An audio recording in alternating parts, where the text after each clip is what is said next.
చరిత్రలో నిలిచిపోయేలా బీఆర్ఎస్ రజతోత్సవ సభ మాజీ మంత్రి తలసాని శ్రీనివాస్ యాదవ్ ఈ నెల 27న వరంగల్ జిల్లాలో నిర్వహించే బహిరంగ సభ ఏర్పాట్లపై ముఖ్య నేతలతో సమావేశం. తెలంగాణ ఉద్యమం 1969లోనే పుట్టింది, మధ్యలోనే ముగిసింది. ఉద్యమ నేత కేసీఆర్ నాయకత్వంలో తెలంగాణ రాష్ట్ర సాధన కోసం 2001లో టీఆర్ఎస్ పార్టీ ఆవిర్భవించింది.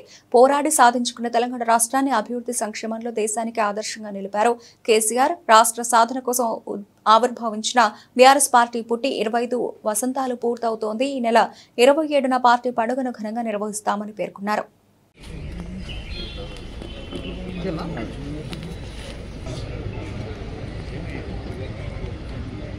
తెలంగాణ రాష్ట్రంలో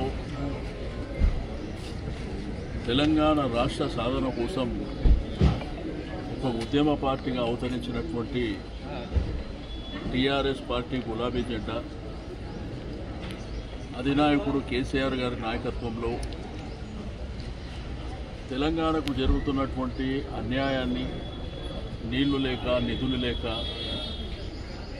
కరెంటు లేక రైతాంగం అంతా బాధపడుతున్నటువంటి సందర్భంలో స్వరాష్ట్రం రావాలి, స్వయం పాలన జరగాలనేటువంటి ఏకైక నినాదంతో 2001లో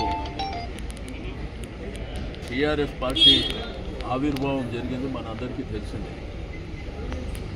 ఆ ఉద్యమం కూడా భారీ ఎత్తున అంటే సంబంధ వర్గాల సహకారం, నిరుద్యోగులు కావచ్చు, ఉద్యోగస్తులు కావచ్చు, అంటే తెలంగాణ సమాజం అంతా మా రాష్ట్రం మాకు కావాలి, ఒకప్పుడు హైదరాబాద్ రాష్ట్రంగా ఉన్నటువంటి ప్రాంతం కాబట్టి మా రాష్ట్రం మాకు కావాలనేటువంటి నినాదం మీకు అందరూ తెలుసు. 1969లోనే ప్రారంభమైంది. బట్ 1972లో పార్లమెంట్ ఎన్నికల్లో మంచి మెజారిటీ 11 సీట్లు గెలిపించినా కానీ అది సాధ్యం కాలేదు. సరే, ఢిల్లీలో జరిగినటువంటి పరిణామాలు కావచ్చు, మళ్ళీ వాళ్ళు పోయి కాంగ్రెస్లో విలీనం కావచ్చు, ఇవన్నీ జరిగినాయి. అట్లా దగ్గర ఒక 400 మంది చనిపోయినటువంటి సందర్భం కూడా మనం చూసినాం.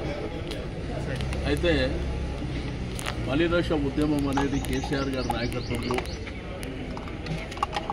పెద్ద ఎత్తున ఒక ఉప్పెనలాగా రాష్ట్రం అంతా కదిలొచ్చి మా రాష్ట్రం మాకు కావాలనేటువంటి పోరాటం, ఉద్యమం జరిగినటువంటి దరిమిల ఆ తర్వాత జరిగిన పరిణామాలలో అప్పుడున్నటువంటి యూపీఏ ప్రభుత్వం, కాంగ్రెస్ ప్రభుత్వం మళ్ళీ ఇస్తామని చెప్పి అనౌన్స్ చేసిన తర్వాత మళ్ళీ మోసం చేసినటువంటి దరిమిల కేసీఆర్ గారు అమరణ నిరాహార దీక్ష చేయడం, దాంట్లో వారి ప్రాణానికే ప్రమాదం వచ్చినటువంటి సందర్భం ఆ తర్వాత నిమ్స్ హాస్పిటల్లో మనం అందరం చూసిందే. తెలంగాణ రాష్ట్రం సాధించుకోవడం, 2014 ఒక రాష్ట్రంగా ఏర్పడడం, ఒక ఉద్యమ నాయకుడు ఈ రాష్ట్రానికి ముఖ్యమంత్రిగా 10 సంవత్సరాల కాలం పనిచేసినటువంటి చరిత్ర, ఆ తర్వాత బ్రహ్మాండంగా నీళ్లు కానీ, నిధులు కానీ, ఇరిగేషన్ ప్రాజెక్టులు కానీ, కరెంటు కానీ ప్రజలందరూ సంతోషంగా ఉండే విధంగా అన్ని కార్యక్రమాలని